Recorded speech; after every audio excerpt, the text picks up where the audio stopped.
Coming up on One Detroit, a special episode on caregiving.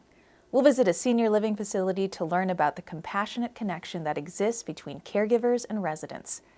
Plus, we'll examine the positive outcomes for senior citizens who share their life stories and for the caregivers who listen to them. Also ahead, we'll hear from elderly residents as they reflect on their years living in the Detroit area. It's all coming up next on One Detroit. Across our Masco family of companies, our goal is to deliver better living possibilities and make positive changes in the neighborhoods where we live, work, and do business. Masco, a Michigan company since 1929. Support also provided by the Cynthia and Edsel Ford Fund for Journalism at Detroit PBS. The DTE Foundation is a proud sponsor of Detroit PBS. Through our giving, we are committed to meeting the needs of the communities we serve statewide to help ensure a bright and thriving future for all. Learn more at dtefoundation.com. Nissan Foundation, and viewers like you.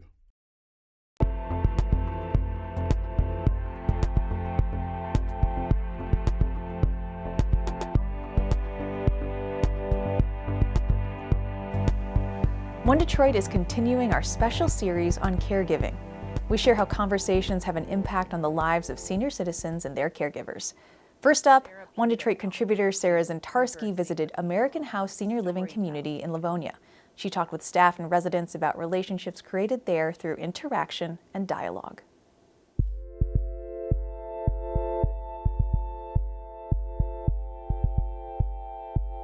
What compels you about caregiving and being around these senior citizens? Being with the residents just gives you purpose. It makes you appreciate their life that they've been through. They share their stories, they share their history.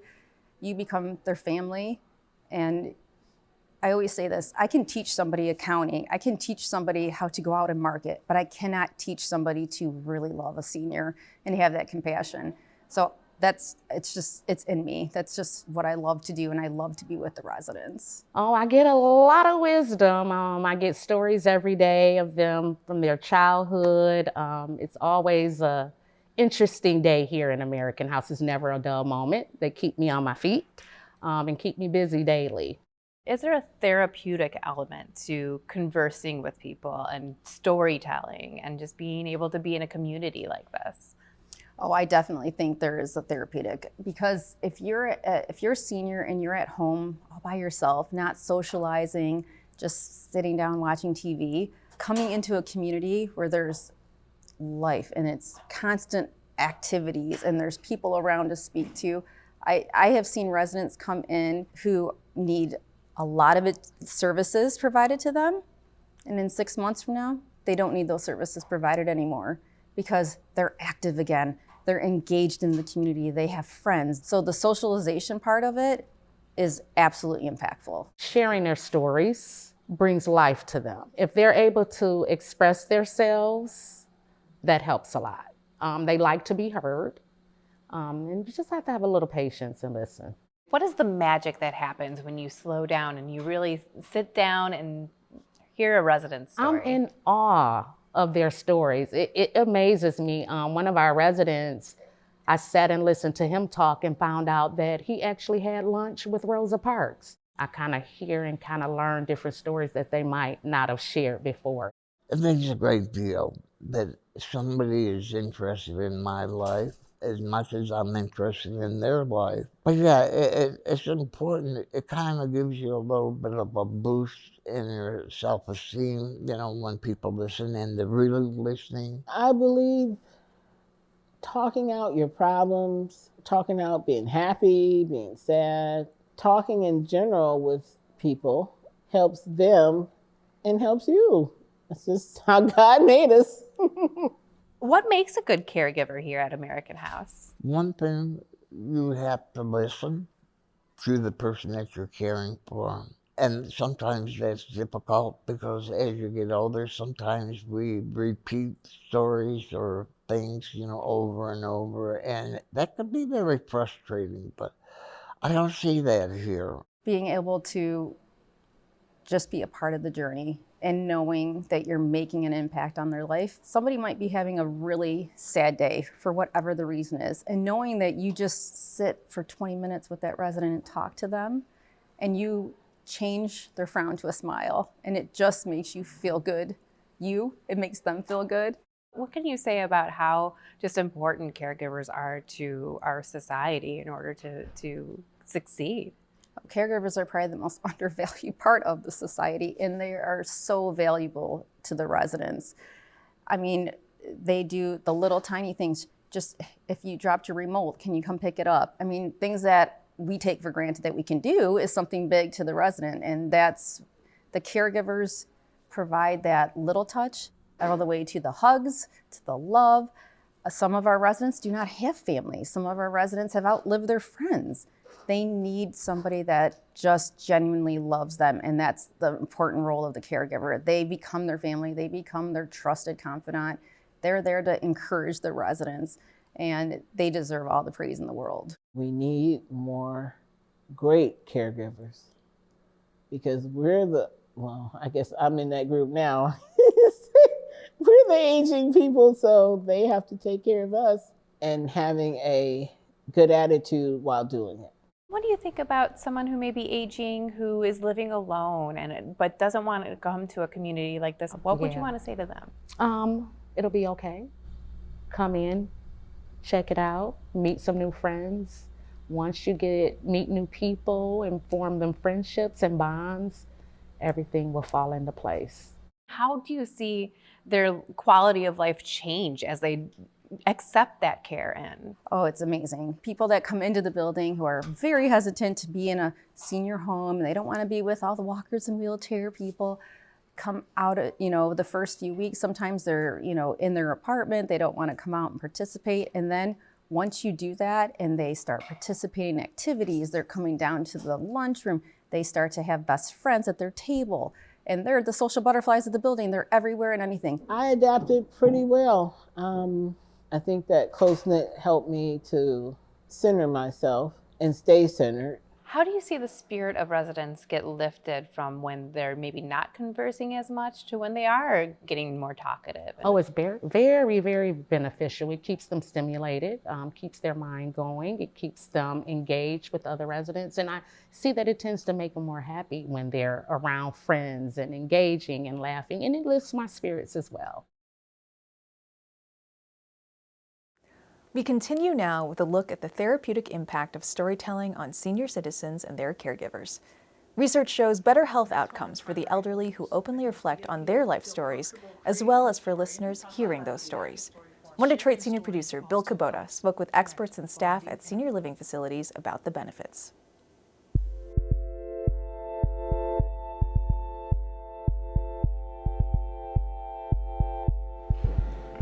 One of the reasons I continue to show up every day is their stories. Sabrina Seymour, Life Enrichment Director at Story Point Assisted Living in Northville. Do you see their eyes light up? Or I do. I mean, you see it all over their face. You hear it in the change of their tone. I wish people knew what they could learn from our residents, the knowledge that they bring, the life stories that they bring, and their life isn't over. Because that's my job, is to tell them and show them that there's still new things to do and to learn and to see. Talking story with seniors at Story Point, Seymour sees the benefits to her residents and the people who work with them. There are studies that show that too. And so I did some research in the area, marrying storytelling and older adults' well-being. And the results were profound, I would say. And the research out there is really compelling to show that older adults need to have their stories heard. Professor Elizabeth Murphy, a media psychologist and a caregiver herself, she specializes in issues facing seniors. Storytelling is a good vehicle to help them look at their lives and create and solidify, crystallize, so to speak, the stories of their lives. So they can look back and say, I've lived a good life. This is who I was. This is who I still am. In Columbus, Ohio, the Brookwood Point residences. Murphy visits with campus director Christy Swoyer. We've talked a lot about happiness and aging well, but one topic is storytelling. Murphy teaches at Ohio Dominican University nearby, and she's working with seniors here. And that's one of the primary goals, I think, is to get people to feel comfortable creating a story. And we talk about how to do that, the story format, but everyone has a story. Here, talking and listening. A more resident-oriented approach, Christy Swoyer says. It's now about what is important to the residents and really knowing them. And you're seeing a difference, do you think, with getting results or getting a better outcome? Absolutely, and I know caregivers are much more effective when they can relate to the resident. Some of the feedback I get from programs I do and my research is that people feel heard, they feel validated. I had one woman say at one point she felt like she had her 15 minutes of fame. Right? We remember things better in a story format than just written. Physiologically, we see a lot of good benefits as well, too. We see stress reduction. We can see boosts in mood. And sharing stories also helps connect bonding, and our brains light up when we hear and relate to someone else sharing a story. I think it's really meaningful. In Massachusetts, Dr. Annie Brewster's Health Story Collaborative has taken storytelling into the field of medicine at Harvard University. I'm so excited for everyone to hear your story. Here, an online gathering led by some Harvard medical students. There I was, a spunky, sassy, talkative young girl growing up in Fruitland, Maryland. Through finely crafted stories, 3 storytellers connect their lives to the medical challenges they're facing. And then, triumphant, awake, alive, we surface. Thank you so much, Janet, for sharing your incredible story. You really It's something that people resonate with. I think it's really meaningful, and I think it really is therapeutic. We start with the individual who's sharing their story, is sort of at the center of this ripple. And they get therapeutic benefit from engaging with their story, from telling it, but then it ripples outwards and it impacts the people who are receiving that story. It's the least that I can give to the future of the medical profession if we influence, 3 of us influence a few people and they influence a few people, then we are doing a service. It seems like something that makes perfect sense. We should be doing this a lot more, right? I agree with that. I mean, of course, our whole mission at Health Story Collaborative is just that, to create time and space for storytelling, primarily because we don't do enough of that in this day and age. And we're doing, with social media, so much that is like not really storytelling, but it's sharing, but it's like truncated little media bits. So our whole goal is to create that time and space. You had done some work with seniors. Tell me about that. Yeah. I mean, it was sort of a pilot project, and unfortunately, we didn't get funding to take it further, though I think it's so important. I had a very good life. I'm a native Bostonian. The reason we came to that is it intuitively makes sense to me that I think in our culture in particular, we don't always respect elders. The disrespect, maybe not listening enough. A term for that? It's called ageism. Ageism is still out there and impacts emotional, mental well-being of older adults. Even patterns of speech vary a little bit. When you see someone interacting with someone that's older, they kind of go to an elder speak at times. The voice goes higher and they interact with them differently than if they were maybe a younger adult or a young person. It strikes me this is part of the therapy or therapeutic benefit that maybe could be a more formalized sort of thing that you might see in retirement homes or... Oh, absolutely. I think it should be. And I think also not only would it be beneficial for the residents, for the storytellers and the listeners, but also their families that could be invited in to watch or witness, but also the staff. As a healthcare provider, I've seen that there's so much burnout, and I think it's probably similar in assisted living facilities where there can be burnout. It would be beneficial to the staff as well in these facilities, and it deepens relationships. So even relationships between staff and residents would change hearing each other's stories. It's really not that hard to be kind, to just listen, hear, reflect, confirm, and validate, and then share a similar story. I think because The age demographic we have, they lived through a lot. You know, they lived through the Civil Rights Act, they lived through Vietnam, they lived through so many different things that I think can get lost in translation almost throughout history. So having the real world account of what they lived in and what they lived through is really important to document and to ask those questions, like, what was it like?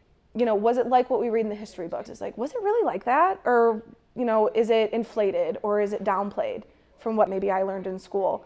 So I think documenting it is really important, and I don't know if we do that enough. It's time now to hear some of the stories from seniors living in Metro Detroit.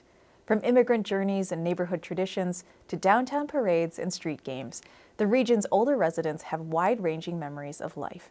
They share their stories with Sarah Zintarski.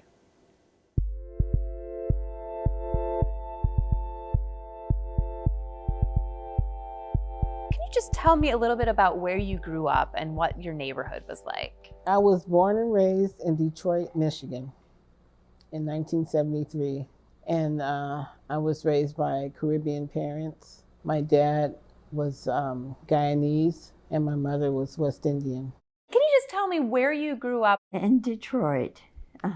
We used to live in Detroit. I grew up on the west side of Detroit, and it was a nice neighborhood. Where did you two grow up? I lived in Ontario. I lived in a little village of 360 people. That's where I grew up. What is the name of that village? Omimi. I was born in China, lived in China for a while, went to Canada, lived in Canada for a while, and come down to the United States. Can you tell me a little bit about where you grew up and what your neighborhood in Metro Detroit was like back then? Oh, okay. I was born and raised in Detroit on the west side, Southfield and Warrendale area, which was predominantly back then when I was growing up, it was more of a Polish neighborhood. My grandparents lived close by, one like 5 blocks away, and the other my grand next door. And we had a lot of fun, you know, when we were kids. What was your schooling and then your career? Well, I went to Our Lady of Lourdes Catholic School, and then I worked at Detroit Bank and Trust, Plymouth Canton Schools, and then I worked at U of M for 30 years. U of M, I did medical transcription, medical billing, and the secretary to 3 doctors. Can you tell me what it was like growing up in Detroit? We played in the street, and they would close the street, you know, so we wouldn't get hurt. We played it in the street, that, you know, kick the can. I hear this game, kick the can, all the time. What is kick the can? Oh, well, we used to, you know, they would close the street, and they would put a can, and we would kick it. I grew up in the restaurant business. Okay. What kind of restaurants? Chinese restaurant. We serve everything. In Canada, we serve everything. Yeah, like what? We serve steaks, we serve all kinds of stuff. What made you want to marry David? Because he was good to me. What are some funny moments that you have working at the restaurant together? The restaurant business is kind of fun. I enjoy the restaurant business. I enjoy the people. And what about you, Temple? He's a people person, I'm not.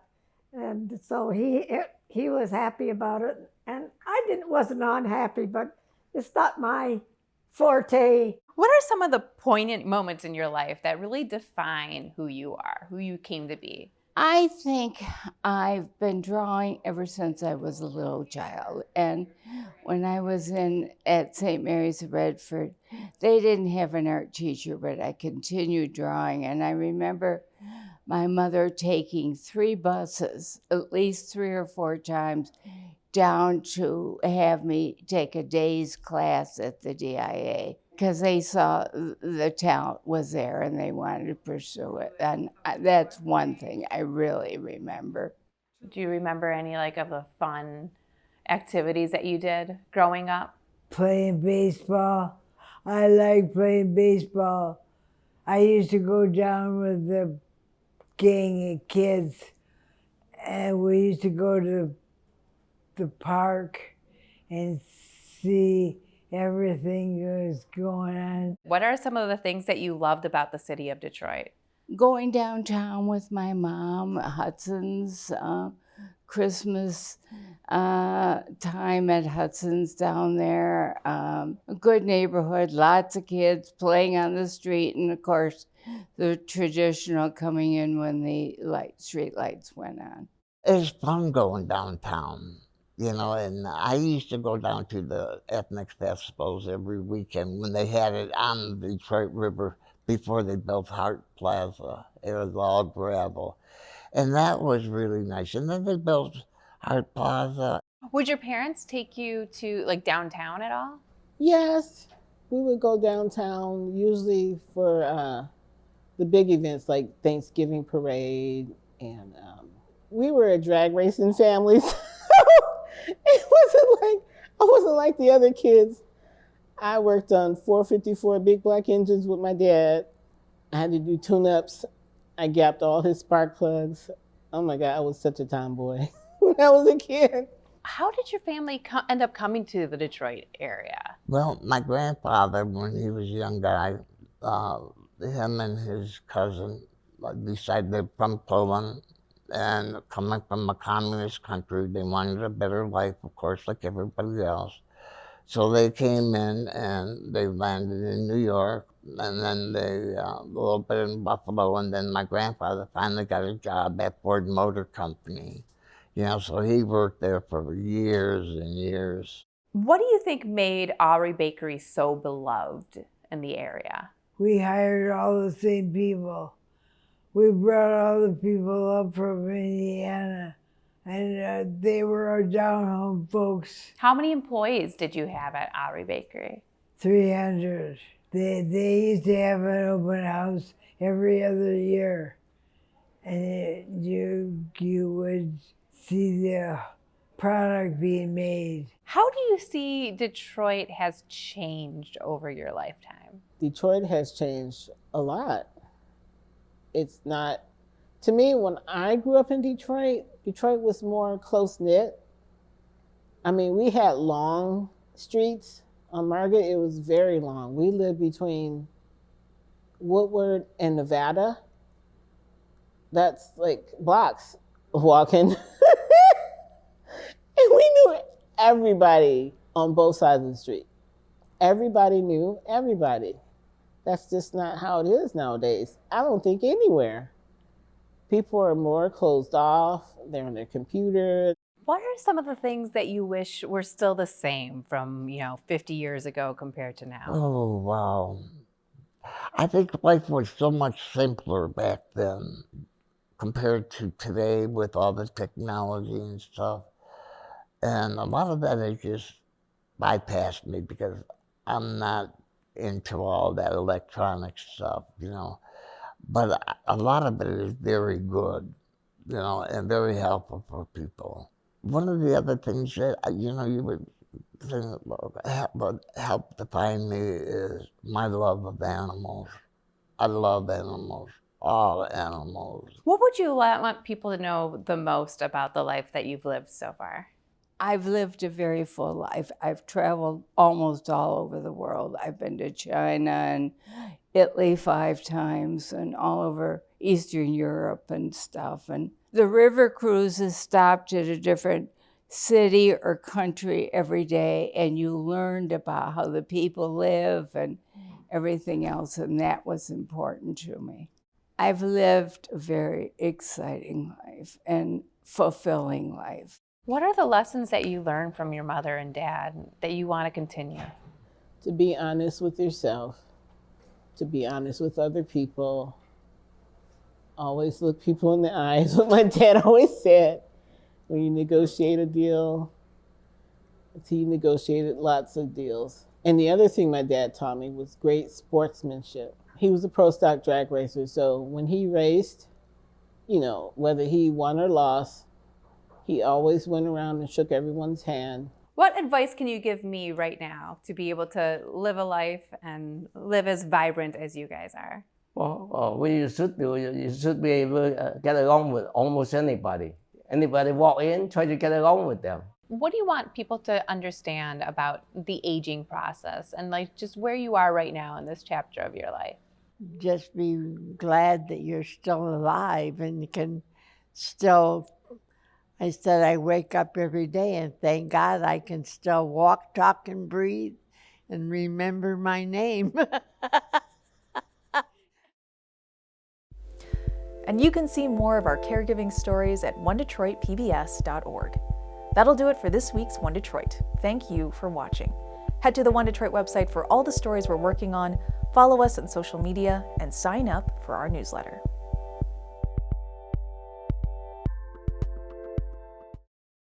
Brought to you in part by Ralph C. Wilson Jr. Foundation, Empart Alliance, and by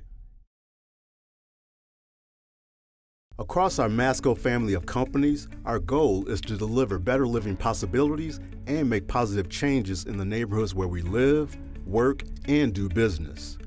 Masco, a Michigan company since 1929. Support also provided by the Cynthia and Edsel Ford Fund for Journalism at Detroit PBS. The DTE Foundation is a proud sponsor of Detroit PBS. Through our giving, we are committed to meeting the needs of the communities we serve statewide to help ensure a bright and thriving future for all. Learn more at dtefoundation.com. Nissan Foundation, and viewers like you.